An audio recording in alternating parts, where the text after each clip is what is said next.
বাড়ি থেকে মাখন চুরি করে খায়। মাখন চুরি করলেও আমাদের কোনো অসুবিধে নেই, কারণ আমাদের বাড়িতে মাখনের অভাব নেই। তাহলে তাহলে আবার অসুবিধা কোথায়? শুধু কি চুরি করে, নিজে খায়, ছাগলেরদের খাওয়ায়, আবার কত কত মাখন নষ্টও করে। জানো সেদিন কি হয়েছিল? অসময়ে বাছুরটাকে ছেড়ে দিল। সে গিয়ে তার মায়ের সব দুধ খেয়ে নেয়। আমি যখন ধরতে গেলাম তখন কি বলল জানো? বলল, এই গোপী, তোদের মতো এত নির্দয় আর কৃপণ আমি কোথাও দেখিনি। আচ্ছা বলতো, তোর দুধে কার অধিকার আছে? নিশ্চয়ই তোর বাচ্চার। সেই রকম ওই গোমাতার দুধে ওই বাছুরের অধিকার আছে। তাই তো আমি ওই বাছুরটাকে ছেড়ে দিয়েছি তার মায়ের কাছে দুধ খাওয়ার জন্য। তোরা তো জীবনেও দিবি না। এর একটা পিঠে তোমায় করতেই হয়। শোনো শোনো, ওরা তো সকলেই বাচ্চা। তোমরা নয় মাখন এটা একটু ওপর করে রাখবে, তাহলে তো আমরা কেউ হাত পাবে না। যশোদা মা, তুমি ওদের চেনো না। ওরা আস্তে আস্তে গিয়ে উৎকলটাকে টেনে নিয়ে আসে, তার ওপর উঠে ঠিক মাখনের হাড়িটা নামিয়ে নিয়ে আসে। ঠিক আছে, তাহলে না আরেকটু ওপরে তুলে রাখবে। তখন একজনের উপর একজন উঠে সবার উপরে গোপাল উঠে হাড়িটাকে নামিয়ে দেবে। তাহলে তোমরা ছাদেই টাঙিয়ে রেখো। সেটাও করে দেখেছি। কি করে জানো? লাঠি দিয়ে হাড়ি ফুটো করে, তার তলায় মুখ রেখে কিছু খায় আর কিছু নষ্ট করে। সবই তো বুঝলাম, কিন্তু আমার গোপাল তো আর একা থাকে না, তার সাথে তো তোমাদের বাচ্চারাও থাকে। হ্যাঁ, সে তো থাকে, সে এক বিরাট দল। তাহলে শোনো, তোমাদের বাড়িতে তো অনেক ভার মাখন তৈরি হয়, সেখান থেকে ভার একটা ভার ওদের জন্য সরিয়ে নিও। যখন ওরা আসবে তখন সেই ভারটা ওদের হাতে তুলে দিও, তাহলেই অসুবিধা থাকবে না। আর শোনো, তোমরা সেই ভারটা আমার থেকে নেবে। সেগুড়ে বালি, তুমি বলতে আমরা সেটা করে দেখেছি। তাতে কি হয়েছে জানো? গোপাল বলেছে, তুই জানিস আমি কে? তোর এত বড় সাহস! তুই কি মানে ভিখারি দেখছিস? আরে আমি বাজার বেটা, আমরা মেহনত করে খাবো, তবু ভিক্ষে করবো না। আজ প্রথমবার তার ক্ষমা করতে, পরের বার এমন করলে দণ্ড দেবো। সবই তো বুঝলাম, কিন্তু তোমরা একটা কথা ঠান্ডা মাথায় ভাবো তো। আমার গোশালায় 9 লক্ষ গাভী রয়েছে, তাহলে আমার বাড়িতে কি দুধ, দই, মাখন এসবের অভাব রাখি যে গোপাল আমাদের কি করবে? আচ্ছা, তুমি আমাদের বিশ্বাস করছো না? ঠিক আছে, একদিন হাতে হাতে ধরে নিয়ে আসবো, তখন তো তোমার বিশ্বাস হবে।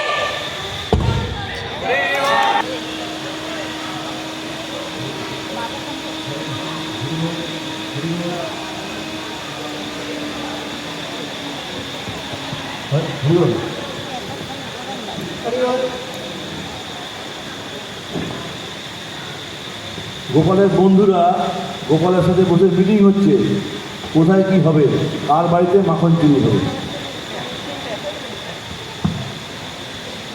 কানা, আজ কিন্তু আমাদের বাড়িতে যেতে হবে। ভাবি খুব সুন্দর মাখন তৈরি করেছে, ছেলেই একেবারে মুখে লেগে থাকবে। কি করে বুঝলি যে মুখে লেগে থাকবে? আরে ভাবি তো বলছিল আজ বিশেষভাবে মাখন তৈরি করেছে, একবার খেলে সারা জীবন মনে থাকবে। তাহলে আর দেরি কেন? চলো চলো, এক্ষুনি চলো, আমাদের খুব খিদে পেয়েছে।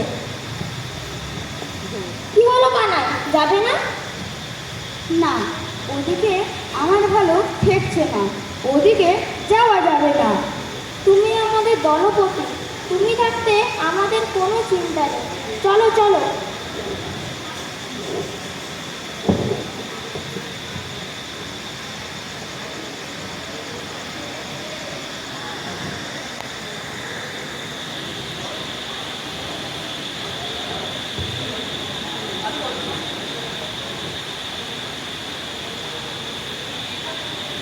ভাবি মনে হচ্ছে বাড়িতে নেই, বেশ ভালোই হয়েছে। ভাবি মনে হয় যমুনায় জল আনতে গিয়েছে। ওই দেখো, একদম মাটিতেই রাখা আছে।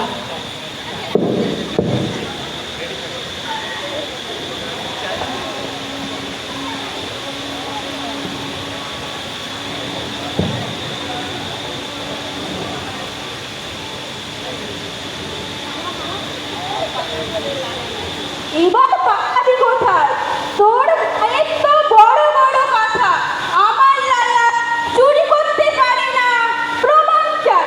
চল, তোকে তোর মায়ের কাছে নিয়ে যাব।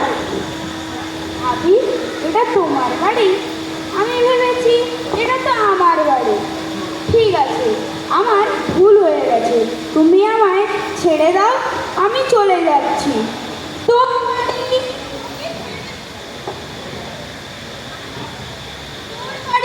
তোকে ছেড়ে দেব সেটি হচ্ছে না, আগে তোর মায়ের কাছে নিয়ে যাব, প্রমাণ দেব, তবেই তো আমার নাম পদ্মাবতী। মায়ের কাছে আবার কেন? তুমি আমার হাতটা এত জোরে ধরেছো, খুব লাগছে। আমি তো তোমার দেওরেরই মতো, আমি তোমায় খুব ভালোবাসি, ছাড়ো না গো। ওসব কথাই বুঝবে না, তোর মায়ের কাছে নিয়ে যাব, প্রমাণ দেব। আর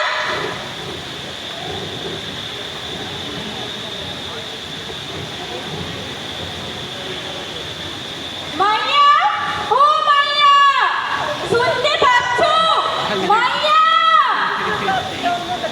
কি হয়েছে বলো, চিৎকার করছো কেন?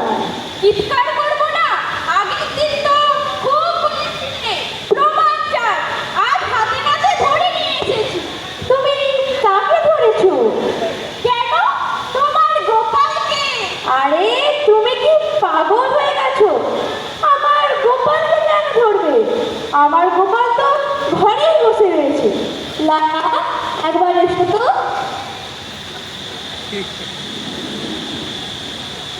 এই, তুই কোত্থেকে এলি রে?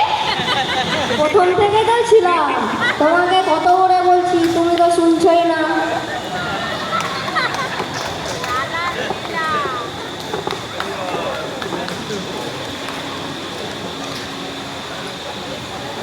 আমায় কোথায় নিয়ে যাচ্ছ? এই, তুই কোত্থেকে এলি রে? দেখ গোপী, আমি সব সাজতে পারি।